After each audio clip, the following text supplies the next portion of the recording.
Olá, sejam muito bem-vindos. É uma imensa alegria tê-los aqui conosco. Neste vídeo, daremos continuidade ao que exploramos anteriormente, aprofundando ainda mais na rica e fascinante história da humanidade. Você também se sente atraído por este tema intrigante? Se sua resposta é sim, deixe um comentário com apenas a palavra fé aqui embaixo. Isso me ajudará a saber que você está participando ativamente e comprometido com nosso conteúdo. Assim que eu ver seu comentário, darei um coraçãozinho como forma de agradecimento, mostrando que valorizo sua interação. Além disso, se você deseja apoiar o canal e contribuir para que nossa comunidade cresça, não se esqueça de deixar um gostei e se inscrever. Isso leva menos de um segundo, mas faz uma enorme diferença para nós. Seu apoio é essencial para que possamos continuar trazendo conteúdos relevantes e interessantes para você. Seu gostei e inscrição nos motiva a criar ainda mais material de qualidade e a explorar novos temas que despertem seu interesse. Agora que você já comentou, clicou em gostei e se inscreveu, vamos continuar nossa incrível jornada de conhecimento. Estou empolgado para compartilhar mais informações que enriquecerão sua compreensão e estimularão suas reflexões. Vamos lá! No capítulo 14 de Gênesis, encontramos uma narrativa poderosa sobre Abraão. Comovido pela derrota dos habitantes de Sodoma, seus vizinhos e amigos, e pelo cativeiro de Ló, seu sobrinho, decidiu tomar uma atitude heróica. Sem perder tempo, seguiu os assírios e conseguiu alcançá-los no quinto dia, perto de Dan, uma das fontes do Jordão. Surpreendendo-os à noite, enquanto estavam vencidos pelo vinho e pelo sono, Abraão desferiu um golpe decisivo, derrotando grande parte deles. Colocou em fuga os remanescentes e os perseguiu durante todo o dia seguinte até Soba, em Damasco. Esse feito extraordinário demonstrou que a vitória não se baseia apenas no número de combatentes, mas na coragem e na determinação de quem luta. Abraão contava apenas com 318 homens, além de 3 valentes amigos, e mesmo assim conseguiu triunfar sobre um grande exército. Os poucos assírios que restaram fugiram para seu país, envergonhados e confusos. Assim, Abraão libertou Ló e todos os demais prisioneiros, retornando como um verdadeiro herói e consolidando sua reputação como um líder intrépido e generoso. O rei de Sodoma veio ao seu encontro no lugar que chamam Campo Real, onde o rei de Salém, que hoje conhecemos como Jerusalém, o recebeu com grandes demonstrações de respeito e amizade. Este príncipe, conhecido como Melquisedeque, que significa Rei Justo, era realmente digno de seu título, pois sua virtude era reconhecida por todos, e por consenso unânime havia sido consagrado sacerdote do Deus Todo-Poderoso. Não apenas recebeu presentes de Abraão, mas também o honrou publicamente, elogiando sua valentia e virtude durante um banquete que organizou em celebração à vitória.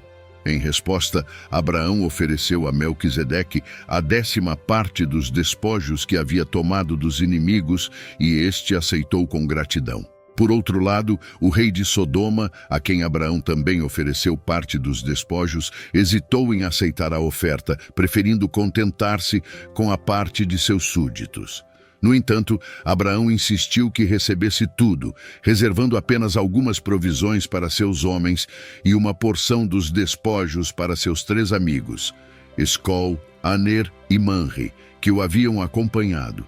No capítulo 15 de Gênesis, esse ato generoso de Abraão agradou tanto a Deus que ele assegurou que não deixaria Abraão sem recompensa. Em uma conversa íntima, Abraão expressou sua angústia. "E como, Senhor, os benefícios que me dás podem me trazer alegria, pois não deixarei ninguém depois de mim que deles possa desfrutar e possuir." Ele ainda não tinha filhos, o que o deixava ansioso. Então Deus prometeu que lhe daria um filho e que sua descendência seria tão numerosa que seria comparável ao número das estrelas no céu. Em seguida, Deus ordenou que Abraão oferecesse um sacrifício, E ele seguiu a ordem cuidadosamente, tomando uma novilha de 3 anos, uma cabra e um carneiro da mesma idade, que cortou em pedaços, além de uma rolinha e uma pomba que ofereceu inteiras sem partir. Antes de erguer o altar, enquanto as aves voavam ao redor das vítimas, tentando se alimentar de seu sangue, Abraão ouviu uma voz do céu que profetizava que seus descendentes sofreriam grande perseguição no Egito por 400 anos, mas que ao final triunfariam sobre seus inimigos, venceriam os cananeus e se tornariam senhores de sua própria terra. No capítulo 16, encontramos Abraão vivendo em um lugar chamado Carvalho de Manre, perto da cidade de Hebron. A angústia de não ter um filho o levava a clamar a Deus por um herdeiro. Deus não apenas confirmou sua promessa, mas também lhe assegurou que todas as outras bênçãos que havia prometido quando o chamou da Mesopotâmia ainda estavam em vigor. Em um momento de desespero, Sara deu a Abraão uma de suas escravas, chamada Agar, uma egípcia, para que ela lhe desse um filho. No entanto, quando Agar se sentiu grávida, começou a desprezar sua senhora, vangloriando-se de que seus filhos seriam os verdadeiros herdeiros de Abraão. Isso deixou Abraão profundamente incomodado e ele permitiu que Sara a tratasse como bem entendesse. Essas complexidades nas relações humanas e nas promessas divinas moldaram a trajetória de Abraão e sua família, revelando que, apesar dos desafios e dificuldades, a fé e a perseverança são fundamentais. Agar, mergulhada na dor e no sofrimento, decidiu fugir para o deserto, angustiada e clamando a Deus por compaixão diante de sua miséria e solidão. Ela estava em um estado de profundo desespero, quando de repente um anjo apareceu diante dela. O mensageiro celestial a orientou a voltar para sua senhora, assegurando que Sara a perdoaria desde que Agar reconhecesse seu erro e aceitasse a punição que merecia por sua ingratidão e orgulho. O anjo fez um sério aviso. Se em vez de obedecer a Deus, ela se afastasse ainda mais, sua vida terminaria de forma miserável. No entanto, se submetesse de boa vontade, Agar seria mãe de um filho que um dia reinará naquela região, trazendo grande bênção para sua vida e para a de seu filho. Dando-se conta da gravidade da situação e do potencial de redenção, Agar decidiu obedecer, pedindo perdão à sua senhora. Sua submissão resultou em um momento transformador. Pouco tempo depois, deu à luz a um filho que recebeu o nome de Ismael, que significa atendido. Esse nome simbolizava que Deus ouviu as súplicas de sua mãe. Esse momento foi um marco na vida de Agar, que começou a se sentir valorizada e amada, um contraste significativo com a solidão que havia experimentado. Em Gênesis 17, encontramos Abraão com 86 anos quando nasceu Ismael e 99 anos quando Deus lhe apareceu novamente, revelando que Sara teria um filho que se chamaria Isaque. A promessa divina era impressionante. A descendência de Isaque seria tão numerosa que se compararia às estrelas do céu, e dela nasceriam 2 grandes reis que dominariam toda a terra de Canaã, desde Sidom até o Egito. Para distinguir sua linhagem de outras nações, Deus ordenou que todos os meninos do sexo masculino fossem circuncidados no 8º dia após o nascimento. Quando Abraão questionou a Deus sobre o futuro de Ismael, ele garantiu que viveria muitos anos e que sua descendência também seria grande e significativa. Abraão agradeceu a Deus por essas bênçãos e, em obediência, logo se fez circuncidar junto com toda a sua família, incluindo Ismael, que já tinha 13 anos.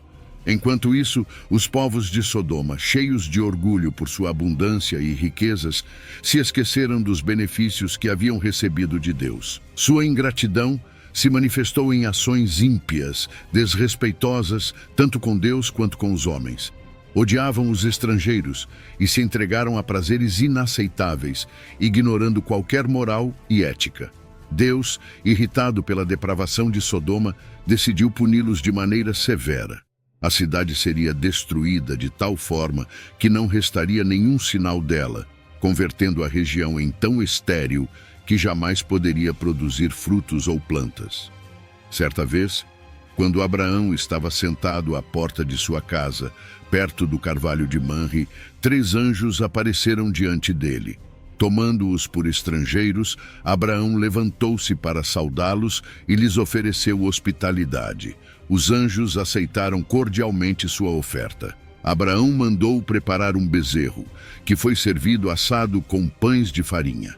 Eles se sentaram à mesa debaixo do carvalho e parecia a Abraão que realmente comiam, desfrutando da comida em meio a uma animada conversa.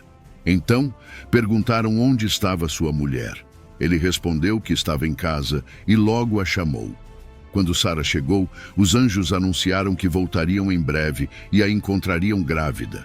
Ao ouvir isso, Sara sorriu, pois sendo idosa, com 90 anos, enquanto seu marido tinha 100, achava que a possibilidade era impossível. Então, os anjos, revelando sua verdadeira natureza como mensageiros de Deus, confirmaram que haviam sido enviados, um para anunciar o nascimento do filho e os outros 2 para destruir Sodoma.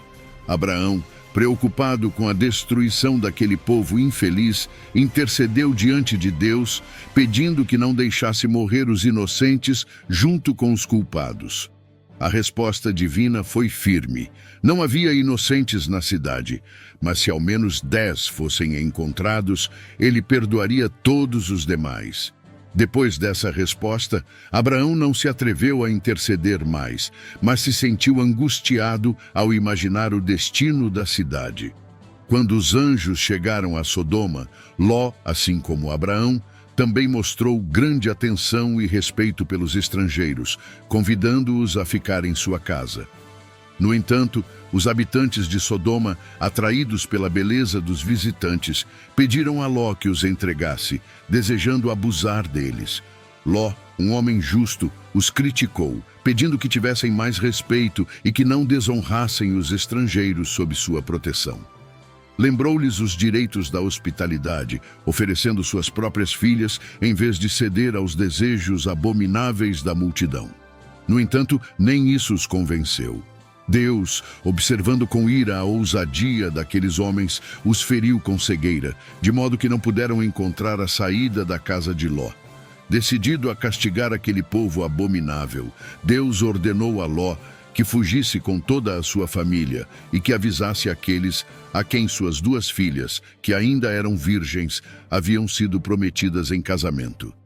No entanto, os noivos zombaram do aviso, considerando-o apenas mais uma das habituais imaginações de Ló, ignorando o perigo que os rodeava. Essa narrativa não apenas ilustra a complexidade das relações humanas e a intervenção divina, mas também reflete temas de justiça, misericórdia e as consequências das escolhas que fazemos. Deus, em sua ira e vingança, lançou do céu os raios de sua justiça sobre a cidade criminosa de Sodoma, que rapidamente foi reduzida a cinzas, levando consigo todos os seus habitantes em um ato devastador.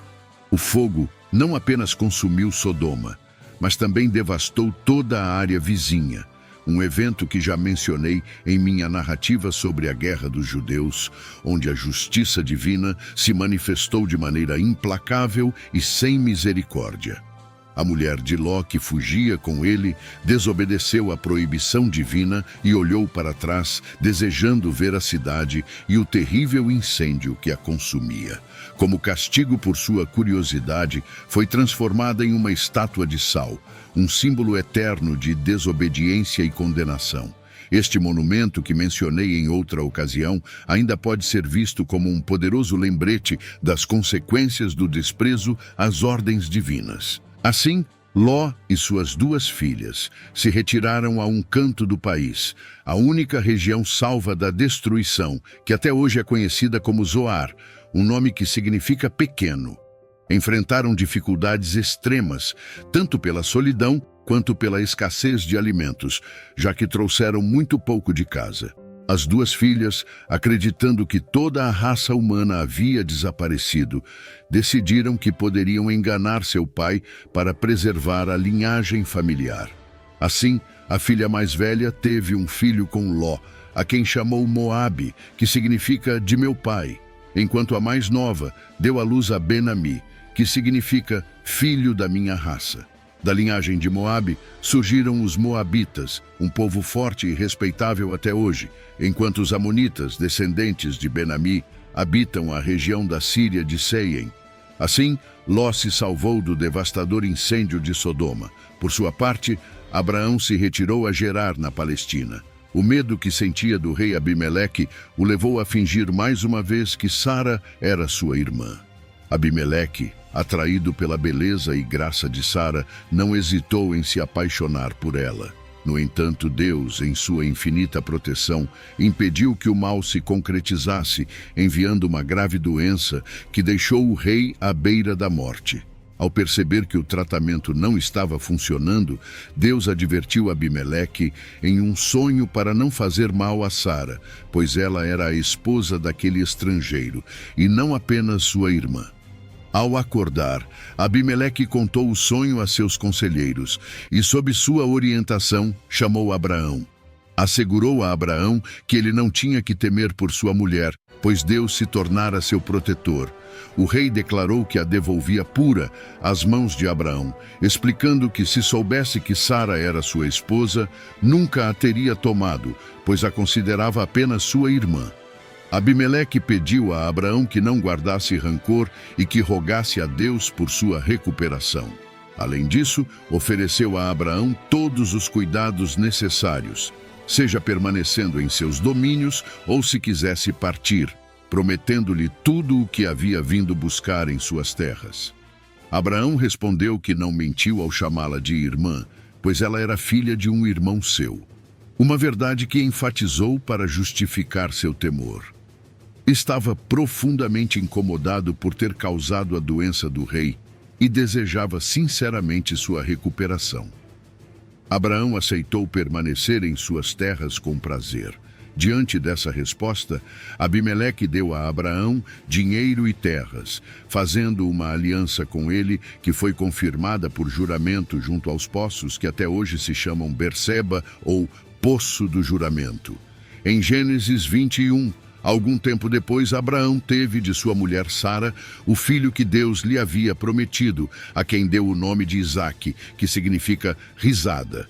O nome foi escolhido porque Sara havia sorrido com incredulidade ao ouvir do anjo que teria um filho, especialmente considerando sua idade avançada.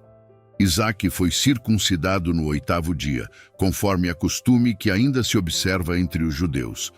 Enquanto os judeus realizam a circuncisão no 8º dia, os árabes fazem essa cerimônia aos 13 anos, já que Ismael, de quem são descendentes, foi circuncidado nessa idade. Em Gênesis 22, inicialmente, Sara amou Ismael como se fosse seu próprio filho, considerando-o o sucessor de Abraão. No entanto, ao se tornar mãe de Isaque, começou a pensar que não era conveniente criar os dois juntos, temendo que Ismael, sendo muito mais velho, pudesse facilmente, após a morte de Abraão, se tornar seu senhor.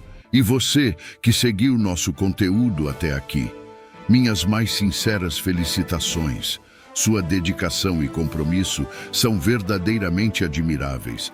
Não se esqueça de ativar o sininho de notificações. Assim, você sempre estará atualizado sobre as novidades e conteúdo que preparamos especialmente para você, e não perca a continuação no próximo episódio. Agradeço imensamente pela sua presença e interação.